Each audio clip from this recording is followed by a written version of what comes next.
Hey, what's up guys? Kool-Aid here. Today we got some Battlefield 4 gameplay, and today we're going to be talking about my favorite aerial vehicle in Battlefield 4, the Scout Helicopter. To me right now, this is actually more dominant than the attack helicopters, which doesn't really make a lot of sense, but the reason that actually happens in this game is because these Scout helicopters can be repaired from the inside. So these things are damn near indestructible with the right setup and right crew and a halfway decent pilot.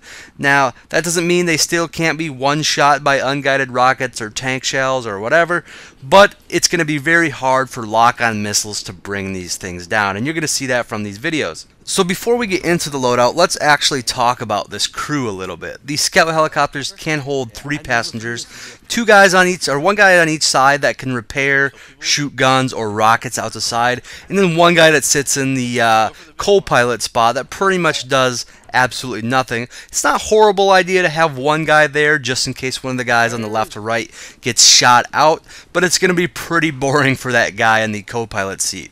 So ideally, you're going to want your repairman or crew running the mechanic perk. This is going to allow you to just repair that much faster. And you're also probably going to want to run Stinger missiles. This is going to pretty much let you dominate any other air vehicles in the sky. You're going to have your 2 Stinger missiles, one from each crewman, and possibly your air-to-air missiles from your Scout helicopter itself. If you're playing on a map that doesn't have much air resistance, you might want to let your crew run some sort of unguided rocket like an RPG or SMAW, and you can actually pull up alongside, a tank or an LAV or an APC, and you can actually get pretty easy shots on them from the Scout helicopter as well. So Stingers are probably your safest bet, but the map and game mode and pilot skill will dictate, what kind of loadouts or what kind of crew loadouts you can actually go with.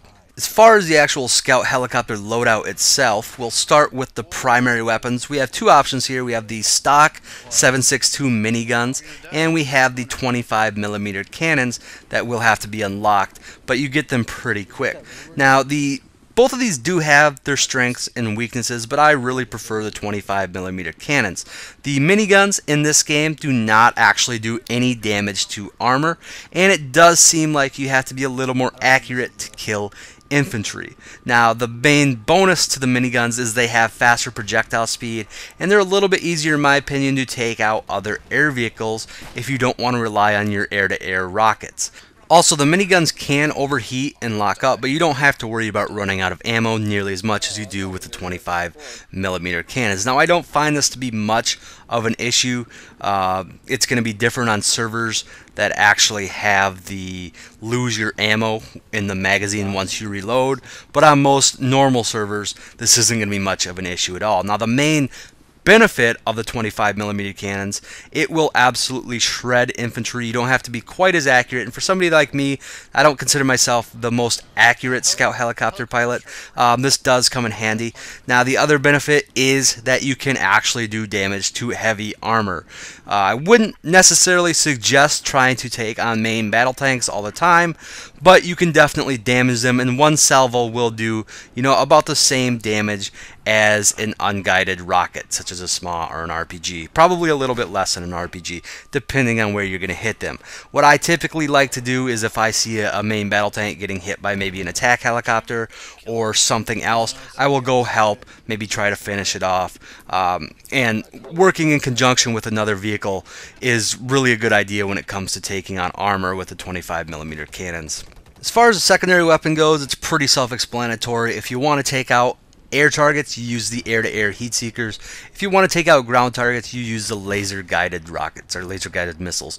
And really, the map and your crew is going to dictate this, or the game mode also. If you're playing small conquests where there's not going to be a lot of other air, you might want to go with the laser-guided missiles. If you're playing large conquests where there's lots of jets up, lots of another attack helicopter, other scout, you might want to go with the heat seekers. Now, if your crew is running both Stingers, then you can really switch it up. You have a lot more options to play with, but it's pretty self-explanatory. You just have to feel out what's going on in the game and the map that you're currently playing.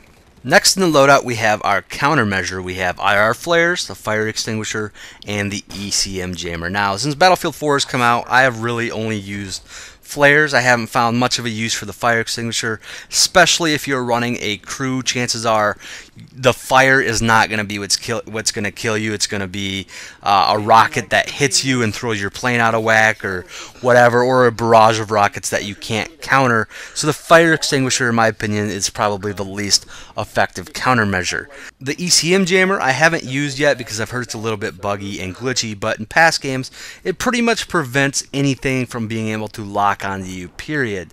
Now that's good and all, but I prefer the flares, that you just really know exactly what you're going to get with the flares.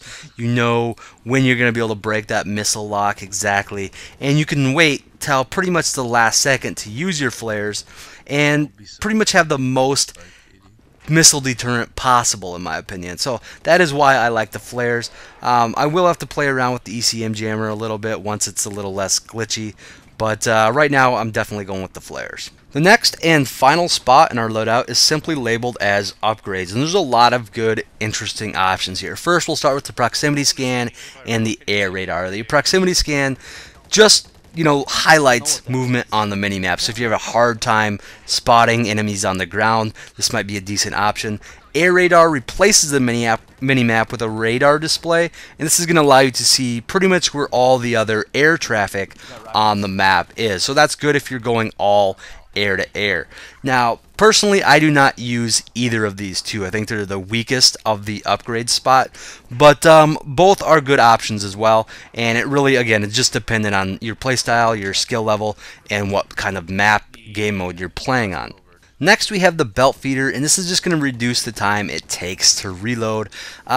This is a decent option, but I think there's better options we have here.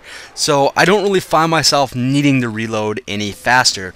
I find myself making a pass or two with the 30 rounds from the 30mm cannon, and by the time I'm coming back, I'm already reloaded. So I don't really feel the need to run this, and there's just better options again in this category. So to me, it really comes down to the gyro stabilizer and the stealth coating. The stealth coating is just going to make it so lock-on launchers have an increased time that it takes for them to lock you. You can see how that would be useful. The gyro stabilizer is going to make it so after you receive a critical hit, your vehicle is going to be much more stable. And the way I kind of cycle between these two is if I'm flying solo or at least with a crew that I don't know, I use the stealth coating. If I'm flying with a full crew and I know I can take missile hits and I'm going to be repaired quick, I think the gyro stabilizer is the better option. And as I leave, I'm going to show you guys a couple examples of what the gyro stabilizer looks like when you get hit with, as opposed to what you can possibly have happen if you do not have the gyro stabilizer equipped, and you can see why it would be useful. But both are good options. There's actually a lot of good options and a lot of different loadouts you can play with the Little Bird, and it really depends on game mode, map, and what kind of crew you're actually running, and if you can rely on them to repair you or not. So anyways, guys, that is pretty much all I have. Check out the Little Bird. It is so much fun in this game. And yeah, as always, thanks for watching, and I'll talk to you guys later. Gosh. Get away from this fucking boat. I'm going there. God damn it. Quick. Oh, Jesus. Oh. We're fine. Keep repairing this shit. They're probably ticked though, because it's not going down. Oh, absolutely. Oh, that boat's following us. Hello. Get close, I will shotgun him. It's disabled.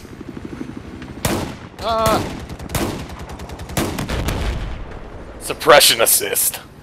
Yep. Where's this man? Suppression assist.